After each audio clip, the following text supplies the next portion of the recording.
Cette saison, l'écurie V-Carb ou Racing Bulls aura impressionné, sera restée régulière et aura fait de très bons résultats. L'écurie petite sœur de Red Bull se sera battue pour être la meilleure équipe du midfield et aura repris ses origines en formant de nouveaux jeunes pilotes et en continuant sur cette lancée pour la saison prochaine. Elle aura aussi bien sûr impressionné par cette belle livrée blanche et on va analyser cette saison très solide de la part de V-Carb qui aura réussi à décrocher un podium mais aussi une troisième position en qualification.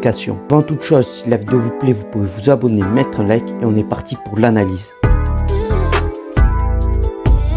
Dès le début de saison, V-Carb aura impressionné grâce à une monoplace très solide et très rapide. Aux essais hivernaux, on a vu qu'ils avaient du rythme et l'ont montré dès les premières séances et dès les premiers tours de piste. Ils ne se sont pas cachés et on l'a vu sur la suite de la saison. Ils avaient raison, ils étaient rapides et solides dans tous les domaines, qualification et course. Une voiture qu'ils ont souvent hissée dans les points. Et tout le long de la saison, ils ont été réguliers. Ils n'ont pas eu de grosses baisses de performance, mais n'ont pas eu non plus de gros pics où ils ont été surperformants. Ils ont toujours fait avec le même matériel, les mêmes performances et se sont toujours retrouvés aux mêmes positions. Et c'est un bon point à souligner pour cette équipe qui a changé de patron au milieu de la saison, après que Laurent Mekies soit parti chez Red Bull. Et ça montre du positif pour l'avenir, car une écurie qui perd pas de performance est une écurie qui peut aller chercher de très gros résultats. Et grâce à ce niveau montré toute la saison, ils ont pu aller chercher une belle 6e place au championnat constructeur avec 92 points et auront montré que c'est des concurrents sérieux et qu'ils peuvent être très dangereux. Ces performances ont été effectuées par un duo de pilotes très solides qui ont été très proches en performance avec Liam Lawson et Isaac Hadjar, même si Isaac Hadjar a battu son coéquipier. Liam Lawson, lui, aura vécu 2 grands prix compliqués chez Red Bull et à son arrivée dans la petite écurie, il aura été loin des ententes car il aura mis beaucoup de temps à se remettre de cette période compliquée. Mais au moment où il a récupéré son niveau, il a su performer et aller chercher de très bons résultats. Il a montré qu'il méritait peut-être cette place chez Red Bull et qu'on ne lui a pas laissé assez de temps pour performer. Comme par exemple à Bakou où il va chercher un superbe résultat en se qualifiant 3e en qualification, en profitant des conditions compliquées. Puis il finit 4e en profitant de performances décevantes des 2 McLaren. Grâce à ce résultat, il finit à la 14e position du championnat pilote avec 38 points. Quelque chose qui est plutôt très positif. Et grâce à ça, il aura réussi à gagner sa bataille face à Yuki Tsunoda et aura gardé sa place chez V-Carb. Quelque chose qui fait débat, car beaucoup le trouvent trop agressif souvent en piste. Moi je pense juste que c'est un très bon pilote qui veut juste montrer qu'il peut être très performant. Et à côté de lui, il y avait le jeune Isaac Hadjar qui fait une première saison très convaincante. Il aura performé et sur les 2 Grands Prix où il aura été aux côtés de Yuki Tsunoda, il aura su être proche en performance. Surtout qu'il s'est relevé d'un premier Grand Prix catastrophique où il se crache dans le tour de formation. Mais cela ne l'aura pas empêché à aller chercher de gros résultats et aura même réussi à aller chercher son premier podium en Formule 1 grâce à un Grand Prix de Zandvoort impressionnant où il aura su garder la pression des Ferrari mais aussi des Mercedes et aura profité de la casse moteur de Lando Norris pour monter sur la 3e marche du podium.